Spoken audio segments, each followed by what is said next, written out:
So as a member of this society, I like to encourage my colleagues at wherever I am, at work, at school, and friends, family, that voice your opposition. Talk to the members of the media, talk to the members of the parliament in any country, and let them know, when you have relationship with this government, consider this.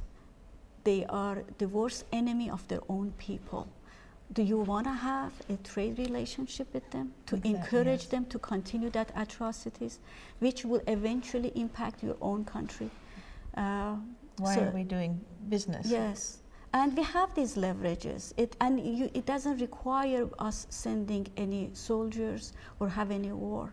As I said earlier, if you strengthen the family who needs to protect their house, they can protect their house, and then provide the governance in that community so that they can allow to have a safe community, a safe neighborhood. They will do that. That's the human nature.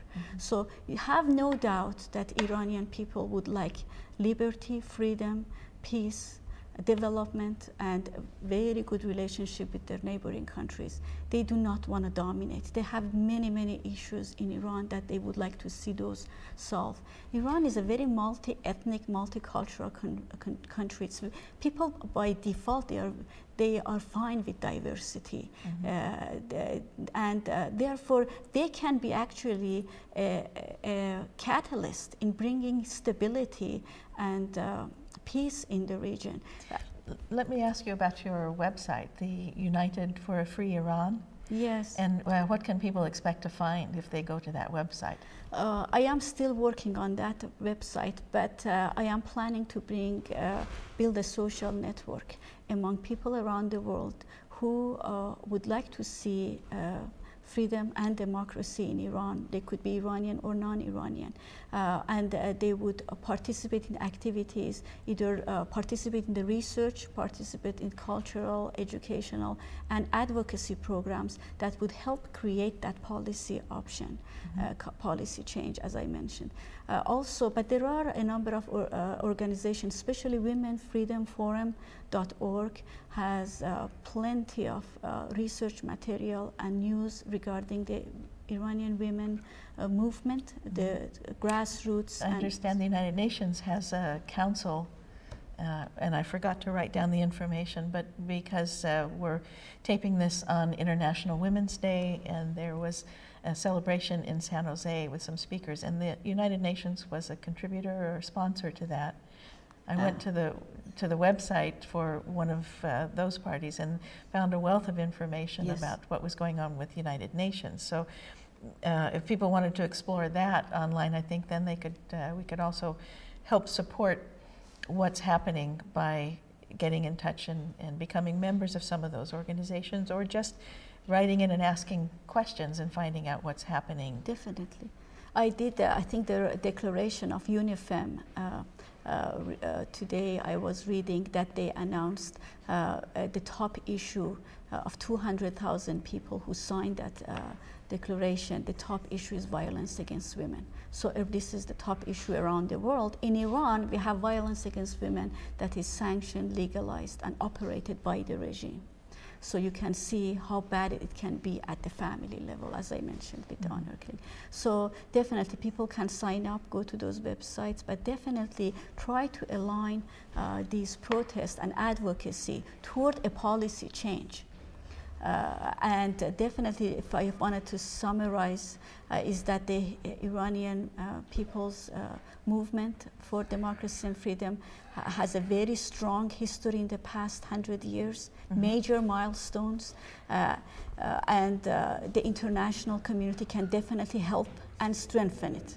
By at least so it's not like we even have to teach anything to bring those about. We just need to remove the block. Exactly. Reflect them. Let the news reach you. Let the news reach you and support them. Announce your solidarity. This can give a big moral boost to all these women who's protesting.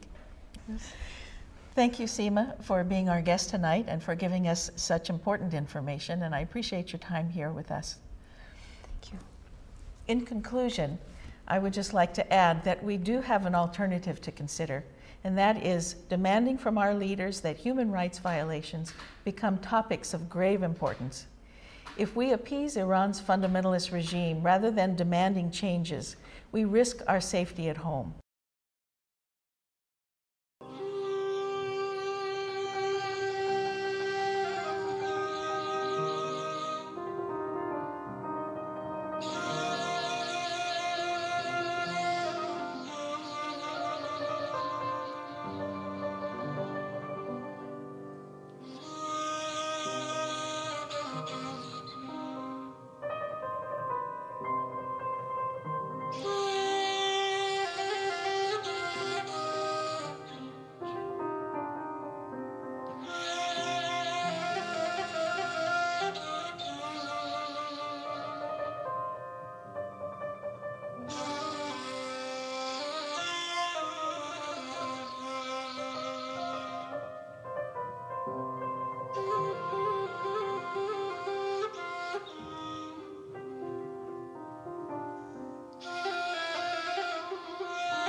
Be